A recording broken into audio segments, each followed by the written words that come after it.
ஒரு 8 ஹவர் ஊறின கொண்ட கடலையை தண்ணியில் போட்டு நல்லா க்ளீன் பண்ணி வச்சுக்கோங்க.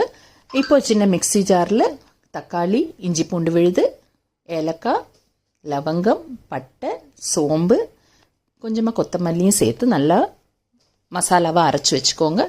இப்போ அந்த ஊறின கொண்ட கடலையை குக்கரில் போட்டு தண்ணி ஊற்றி பொடியாக நறுக்கின வெங்காயம், மஞ்சள் தூள், மிளகாய் தூள், தனியாத்தூள், தேவையான அளவு உப்பு, அரைச்சி வச்சுருக்கிற மசாலாவையும் அதில் சேர்த்து நல்லா மிக்ஸ் பண்ணிவிட்டு மூடி போட்டு ஒரு 5-6 விசில் விட்டு இறக்குங்க. நல்லா வெந்திருக்கும். இப்போ அது கூட கொஞ்சமாக தேங்காய் பால் சேர்த்துக்கோங்க.